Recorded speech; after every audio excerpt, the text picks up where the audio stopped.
కర్కాటక రాశి వారికి ఈ వారం సాధారణమైనటువంటి గ్రహస్థితి గోచరిస్తూ ఉన్నది. ప్రత్యేకించి ఈ రాశి వారులకి చతుర్థ స్థానముందు ఉన్నటువంటి బుధ గ్రహము, అలాగే ఈ వారంలో యోగించేటువంటి చంద్రుడు, ఈ రెండు గ్రహాలు మాత్రమే అనుకూలంగా ఉన్నాయి. అయితే ప్రధానంగా ఇబ్బంది పెట్టేటువంటి గ్రహం అయినటువంటి కుజుడు అర్ధాష్టమ స్థానము నుండి ఆయన మారి పంచమంలోకి వెళ్ళడం అనేటువంటిది చాలా అదృష్టంగా చెప్పచ్చు. ఎందుకంటే కుజుడు చతుర్థమందు చాలా ఎక్కువగా పీడించేటువంటి గ్రహం. ఇప్పుడు అదే స్థానమందు రవి గ్రహం ఉన్నప్పటికీ కూడాను రవి కంటే రెండింతలు ఎక్కువగా కుజుడు బాధ పెడుతూ ఉంటారు. భాగ్యహానిర్ భయం క్రూరహ అన్నారు, అంటే క్రూరమైనటువంటి భయానికి ఆయన కారకుడు. ఇప్పుడు రవి చతుర్థ స్థానమందు ఉన్నప్పటికీ ఏదైనా కుటుంబ కలహాలనో లేకపోతేనేమో మరే ఇతరత్ర చిన్నపాటి ఉద్యోగ సమస్యలను కలగజేసినప్పటికీ భయం మాత్రం ఉండదు. ఏదో ఒక రకంగా మనం ఈ రకమైనటువంటి పరిస్థితిని దాటి వెళ్ళిపోతామనేటువంటి ఒక ధైర్యం ఉంటుంది.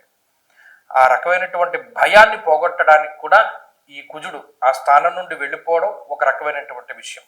ఇక బుధుడు యోగిస్తూ ఉండడం అన్నది చాలా మంచి విషయం. ముఖ్యంగా పంచమ స్థానమందు, అంటే బుద్ధికి సంబంధించినటువంటి స్థానమందు బుధుడు యోగించడం అనేటువంటిది లౌకికమైనటువంటి వ్యవహారాల్లో విజయాన్ని సూచిస్తోంది. కోర్టు వ్యవహారాలు కానివ్వండి, లేకపోతే ఉద్యోగ సంబంధమైనటువంటి చిన్నపాటి సమస్యలు కానివ్వండి, లేదా మరే ఇతరత్ర ఇబ్బందులు ఉన్నప్పటికీ అంటే పబ్లిక్గా 10 మందిలోనూ పెట్టి చర్చిస్తూ ఉన్నటువంటి విషయాలు ఉంటాయి చూసారు, వాటిలో ఒక విజయానికి ఈ గ్రహస్థితి కారణమవుతుంది.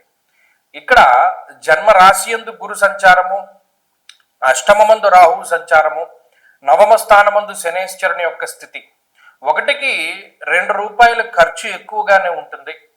కానీ దానికి సంబంధించినటువంటి ఆదాయ మార్గాలను కూడా ఇదే గ్రహస్థితి తీసుకువస్తుంది. కాబట్టి ఇక్కడ ఖర్చును గురించి భయపడకండి. ఆ ఖర్చుకు తగ్గట్టు మీకు ఎక్కడో ఒకటి ధనం లభిస్తోంది. కానీ అనవసరమైనటువంటి ఖర్చుల జోలికి మాత్రం ఇప్పుడు వెళ్ళడం అనేటువంటిది అంత మంచి విషయం కాదు. కర్కాటక రాశి వారికి ఈ వారం కొంచెం ఉపశమనంగానే ఉంటుంది. కానీ కుటుంబ సభ్యులతోటి మాట పట్టింపులు, ప్రయాణాలు వాయిదా పడడం, స్థానచలనం ఇత్యాది విషయాలు కొంత బాధ పెడుతూ ఉంటాయి.